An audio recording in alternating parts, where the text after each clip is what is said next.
Okay guys, I'm here with Benny from Exodus Gems and Jewelry, and he's got a piece of Peridot. Wow, look at that. Gonna focus in on that. That's beautiful. That's huge.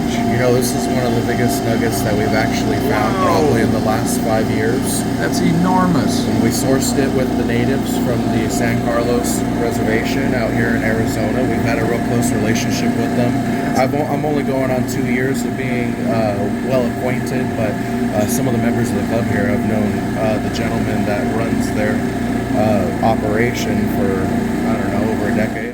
To use these to fake as emeralds. They had a crown full of emeralds in Cleopatra's collection. Really? That ended up being just dark green. We're going to be preserving this piece for posterity, so we're going to be removing these outer clusters of crystals and leaving this solid mass that's behind. It's a little bit darker green, but we're confident it's going to open up a little bit. We're not cabbing this, just trying to get some of the eye sores away, I guess. So if you can see, it is starting to already mark on there. Just give it a little light trace out. This is it's never just one terminated crystal. They're always growing on top of each other. The problem is that you can never tell if it's going to be stable or not. Now, usually you can just brush it off, but this has grown into it. So we're going to cut down into it and hope it doesn't have a root in there, essentially, where it's in the crystal. Okay. So we're going to try cutting away that bed first. That's enemy number. I'm going to take this over to the 200 first, because these clusters tend to break down real easy, and I'm really just hoping that they fall away before I have to cut them. Okay.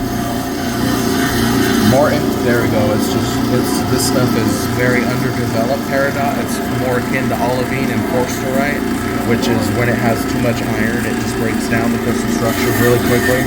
Oh, that's really quick. One swipe, yep. It's absolutely beating it. Now, that's not to say, Peridot still is a very soft gem, as it is. What is the hardness with the Peridot, Benny? It is right above opal, so it's right akin to 5.5 to 6.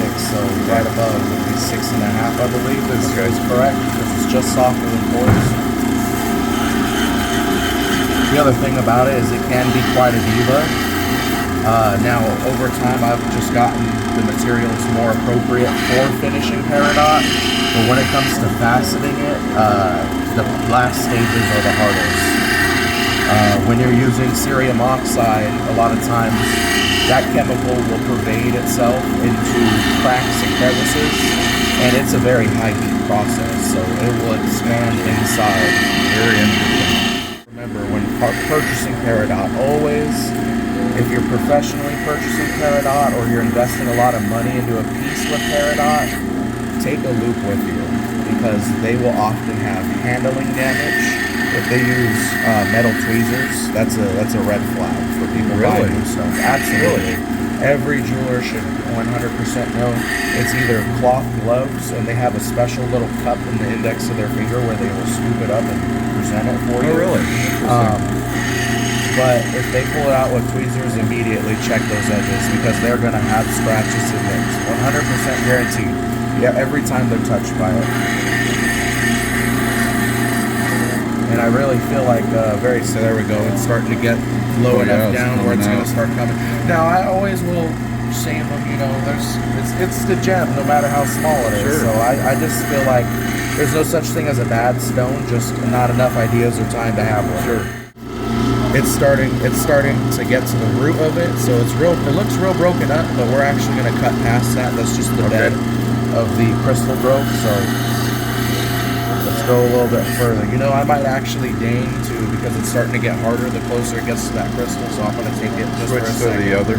Yeah, we're going to go to the lower grit for a second. And let's see if we can't make quick and safe work of that crystal bed. I did turn up the water. I'm going to turn it up considerably more, because the less amount of water you have there, the more percussive damage is done to it. And right now it's literally just breaking apart in my fingers. It's crumbling. So take it very slow, wipe away the excess every time. every time it's literally powdering off. So. There we go. Chunks are just flying off. They now. are. We're almost through it. The wider it gets, the more I know I'm just about to the bottom. So now I have had to, right here, this is a part of the solid crystal, I have had to cut into it right here. This is part of the solid crystal, but it's okay if we take a weird shape on there. It's more important to get this off because this is the most waste on here. Okay.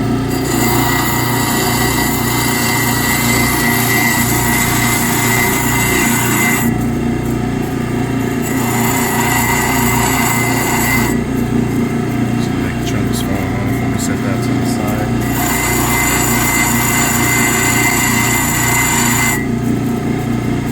Alright, so there's more of the solid crystal from here to up here. So all that's left on that crystal head is really this section right here. A little bit right here, but we're going to target this right now, and I'm going to stop using this as soon as I do get through that. Because I don't want to risk any more. So a lot of this is terminated down into the crystal, so we won't cut too much further, especially down on the 100 wheel. But there is another troublesome pocket that I would like just to lightly take the edge to. So it's still crumbling as we speak. The pockets are coming off now. Okay. Now that it's been targeted, pretty much.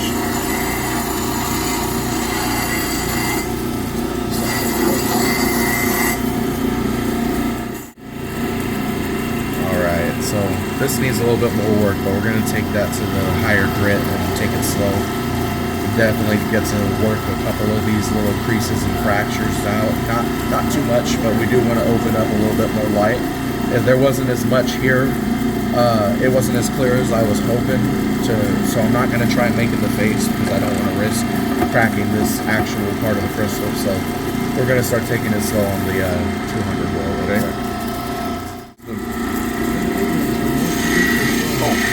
But this is the process that all stones go through, Benny.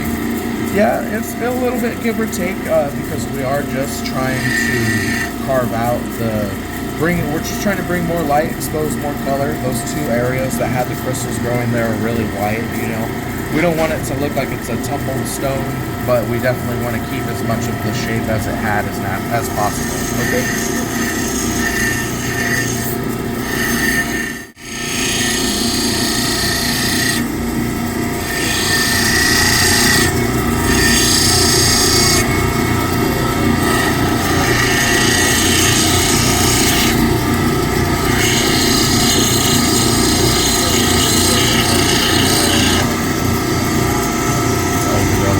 That still goes deeper, even more so. So let me get this area in between here. It's almost starting to look a little bit like a banana.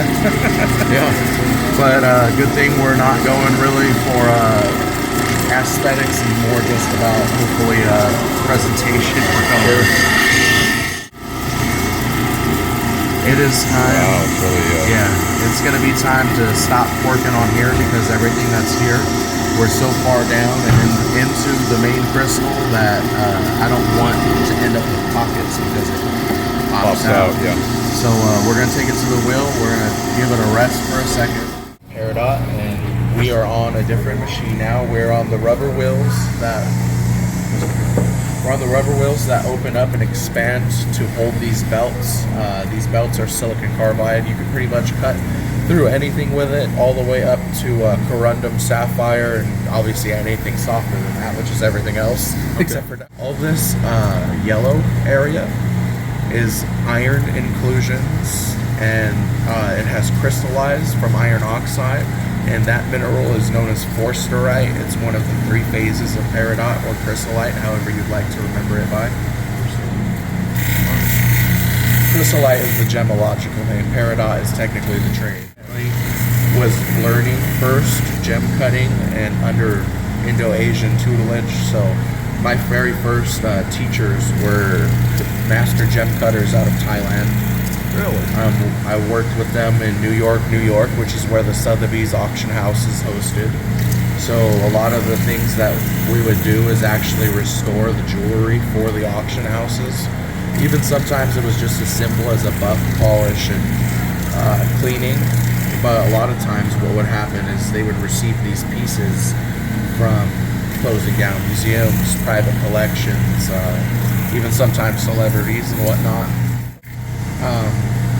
I've learned under a lot of the older gentlemen, unfortunately quite a few of these people have passed since COVID, but I worked with Adam LaBlanche, who had really close ties to the GIA and was a field sourcer, but he was kind of a bit of a minor first and foremost.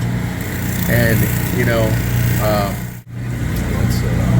we're starting to it's starting to see past where the bottom of those crystals are too. So we can pretty much peek all the way in there. I got to get a little bit more in here. There's some nicks that I made off. We might cut a little bit up to here to get into this white. The problem is that this is a large planar fracture. If you kind of view it at an angle, you can see right where this material gets more white is probably going to separate. And what I'm going to do to avoid that is I'm going to cut right here for an extended period of time. But I'm going to do it at an up and down angle, so that way the point of contact will mostly be just right here. I'm going to try and get past that crack a little bit, because that shelf, when it's white, that means that there's space underneath it, and that it will basically separate that whole. Let's get a little dip. So actually right here, check it out. Remember I was telling you about those fish scale inclusions? Yes. You think you can zoom into this area right between my fingers? Yes. So those are fish scale inclusions. What they are is platelets of iron that are suspended in the peridot. Now this is one of two really prominent inclusions that are real indicative of its locality. Now it does happen in China, not the platelets, but the basalt needles. And the basalt needles are very black and noticeable, and they all sit parallel to each other. So we'll roll around and see what's going on in here. This is where that other big pocket was at. A little bit of area to be concerned for sure, but we'll take it slow. There's not a whole lot to work through really, so we're just going to focus on getting all the nicks away from the first workings on the diamond wheel, and we're going to keep it 200 and above on the grits so that we don't cut away too much material in the process. I'll actually probably take it directly from this from this 220 to this 1200 right here, which is pre-polishing. Okay. But I don't mind, because I'll just work it quite a bit right here. It's really shaping up. Yeah, it is very nice. It's we're gonna definitely leave this terminated area up here. It's got the most clarity, albeit, so we're not going to try and mess with it. There's an area on that stone that you were concerned about. Yeah, so actually, after it was not wet, you can't see it now because it's now wet, but when this dries out, this area right here in the corner of this crystal, all the way down pretty much, has a cleavage. Now the difference between a fracture and cleavage is that cleavage can be just the result of the growth being interrupted at some point and then continuing, or it can be due to a shift of the material that eventually got covered up by other growth. So it can be not a problem, or it can be a really big problem, because that what we kind of basically mapped out was that we might essentially be losing a third of the stone. So we're going to be real careful. That's another reason I don't want to cut it at the top at all. I have taken as far up to here, which is the fracture is already running all the way down. So I'm just going to tidy it up on the wheels. We'll definitely not take it back to a low grade cutting phase, but it's already opened up really well. It has, yeah. So let me go past most of everything there. I might take it just a little bit more down because there's this patch next to it. Yes. But this corner is really jammy right there. It's lovely. This will open up even more when we take it over to this 1200 belt right here. Very high grit. It won't even cut through. We'll do just a little expose on the nature of crystals. So there is absolutely 100% a stored energy inside of these crystals. It's in every one of them. It does vary in strength, absolutely. But anything from opal to normal quartz spinel, rubies, diamonds all do it. They all have a certain amount of stored energy in them, and what you're seeing when these are being cut down in the sparks is actually a release of that energy. Really? Absolutely. And it's and you can feel it hit your glove. It feels like it's physical particles hitting your glove, but they're not there. It just evaporates. The energy is present in one split second and then just disappears. It's quite literally, because the fundamental nature of a spark is that the spark has a hose. When it crackles off of a fire or an ember, it has a physical nature. But when you feel it hitting your glove and it just disappears, it's actually a piece of energy that essentially was manifest for just a split second and then disseminated. That is 100% true and proven. It's taught at ASU as well, the physioelectric nature of crystals. It's been studied to hopefully become a source of energy, but unfortunately we don't have anything that does that at this current time. Because some people theorize that. I had no idea, man. Oh well, that's awesome. That's a little fun fact. That is. That's very cool. Another thing is that just in the same way that they hold a physioelectric energy, they can also hold a radioactive energy. No, my friend, my good friend, how do you think we got smoking quartz? I'm playing in. So, minerals like actinolite, which is a close relative of asbestos, it's in the asbestos family, is radioactive in nature. Now, there are gemstones that we have access to every day and that are frequently in collections like smoking quartz. Those are colored by the natural radiation of the sun, but there are some varieties, they call it Peridot quartz, and it is a clear quartz that will have spots of smokiness in them, and they almost look like snowflakes, really? Or ink blotches in paper. They spread just a little bit, and it's because of a radioactive inclusion that they have in them, which is tremolite, which is another lovely asbestos variety. Oh, man, that is really coming together nicely. Wow. We're going to go under this. Quite a transformation, you know? Yeah, absolutely. We knew that this was hiding right under. It was just more about how much is it going to misbehave? Is it going to break up even more? But it's not. I mean, it's behaving very well. It is very lovely, to be honest. I don't usually have such an easy time with it because it just tends to continue crumbling and fracturing, but that also can be due to its nature of its chemical composition. So earlier when I pointed out those fish scale inclusions, those are a really heavy indicator of the presence of iron, and olivine tends to be a lot stronger, a lot hardier. But also another thing to identify the difference is the dark green. When it is dark green like this and not, how we say, booger green. A green apple or booger green is what you're looking for. That's peridot. And then when it gets real dark, when it's real concentrated with iron, that's forsterite. Or olivine, excuse me, I apologize. Forsterite is the yellow crystals. Hey guys, we're back from break, and Bennyen is on the 1200 belt. 1200 belt now.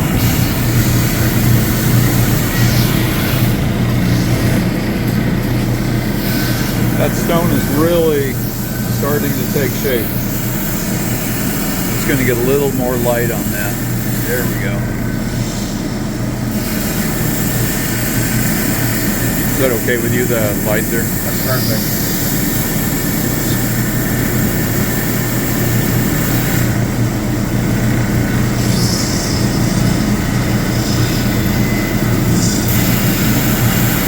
So overall, is it behaving better than what you had anticipated, Bennyen? Oh yeah, I was expecting a little bit more loose material, maybe a couple of chunks to fall out at some point, but even the places where it did do it, it was very minimal, very small, very surface layer.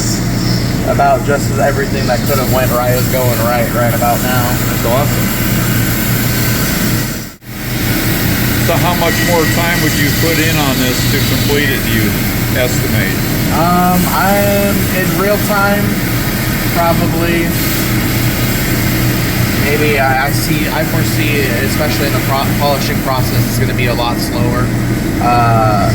Probably another 2.5, maybe even 3+ hours.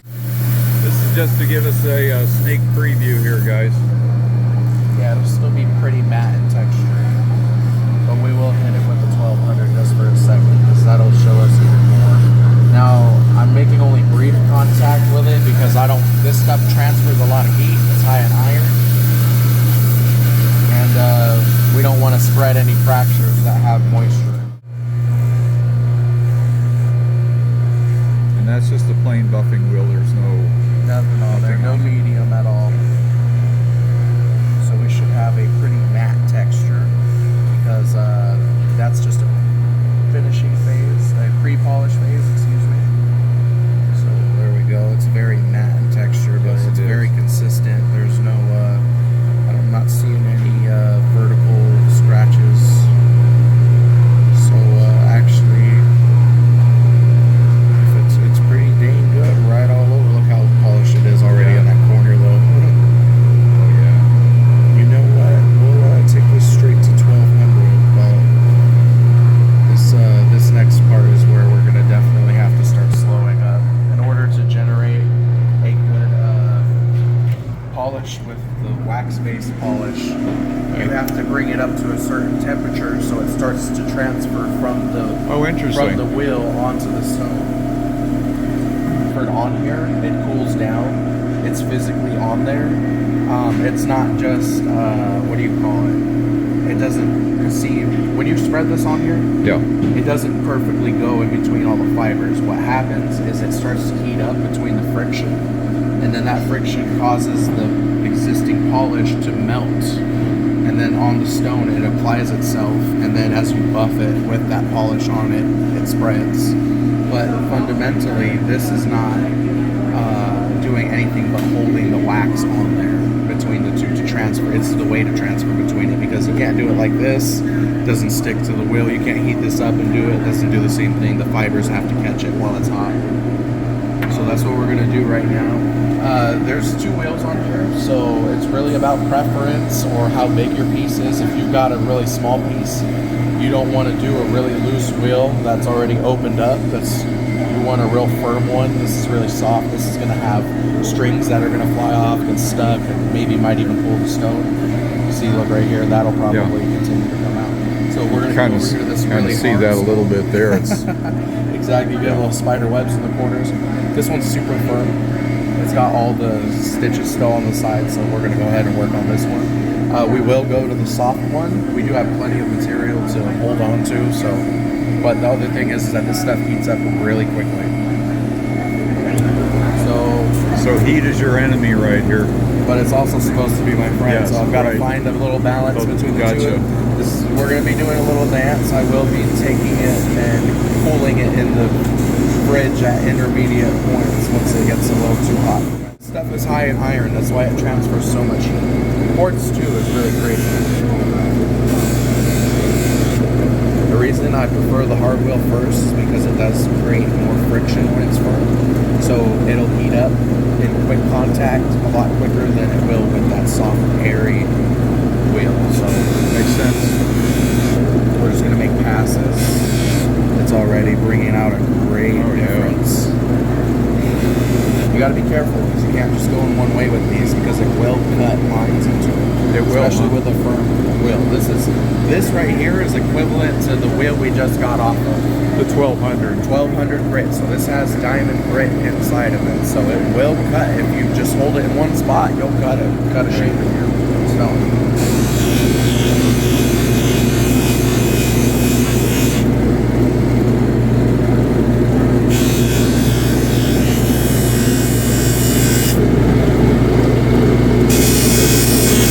You can hear how firm it is. Watch how soft it is right now.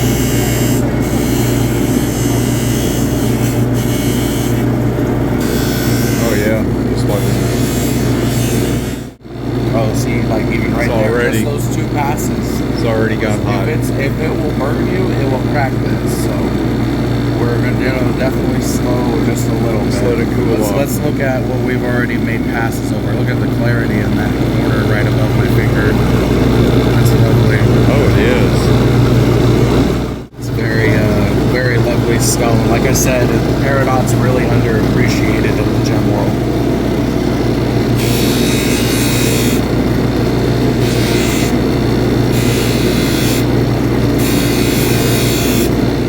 How's that doing for heat build up right now? Just those two passes right there were pretty much the limit. So I think that's probably where we're at. Is probably like 1 second of contact at a time, and try and make it a pass on as much area as possible. We do want to avoid over polishing. Like this area at the tip is super polished already, at least for 1200. But the rest of it's very matte still, so I don't want to concentrate too much on one area and end up creating a very uneven. Yep. So you're really keeping a tight eye on that. Have to. Yeah. Okay. I won't make the same pass over the same area. I'm gonna flip it over and go on the Different other area. side. Yeah.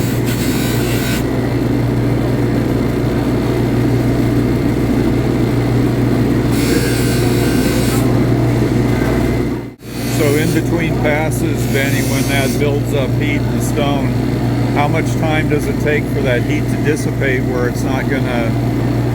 Just a couple seconds, you know. It is a little bit longer than other materials that don't transfer heat as well, but it's here's what I'm really concerned about. See how it's turning really white? That wax is starting to build up in the crevices. Yes. Where those pieces we cut off are basically becoming heated. It's happening right here too, so we're hoping that doesn't spread too much. And what I'm going to do after is I'm going to actually take it home and ultrasonic clean it and get all of this material out. That's the magic happening right there.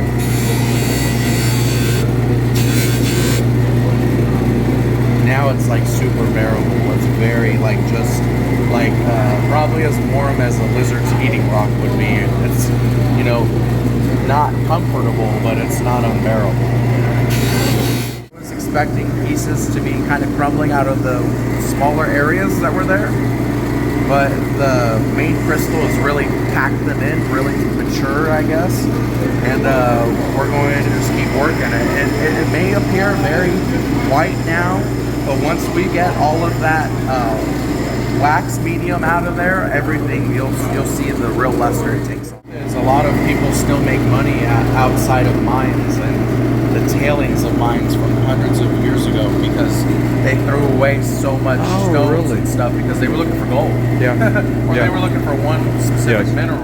How do I put it? Basically, they throw away tons and tons of minerals and they just leave it out in the landscape, and sometimes they'll dump it in the surrounding areas, and it can actually be harmful to the environment. If you take chrysocolla and you leave it in the middle of a forest, like right around the roots of a tree, that tree will become diseased and die because it'll be absorbing the copper oxides that leach from those materials.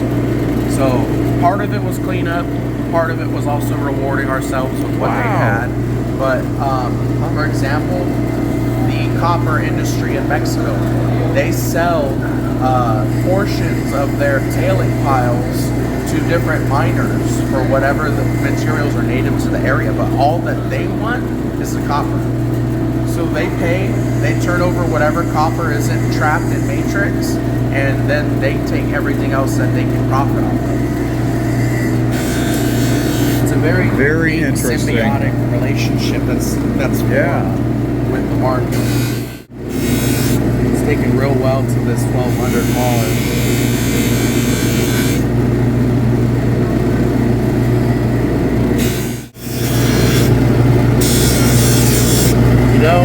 I don't want to pack too much of the wax in with this polishing process, so this is the point we're going to actually go ahead and give it a wash, and we're going to stop for the day so I can ultrasonic clean it.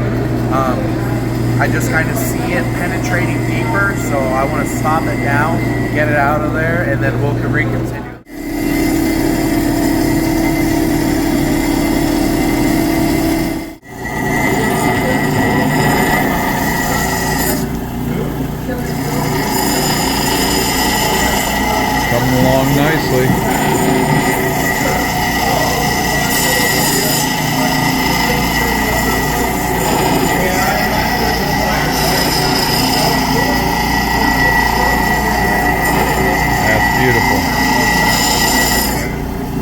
probably end up being the showpiece. Yeah, probably That's will top be. right there. Yeah. Well, it ends up being that it is. You know, it's got a lot of beautiful color on the tip of that. Of course, the other end's got some nice things happening there too. Yeah, With that. it is an exceptional specimen. The next session. Okay, cool. I've already got the 50,000 pace. Alrighty. Good job, Benny.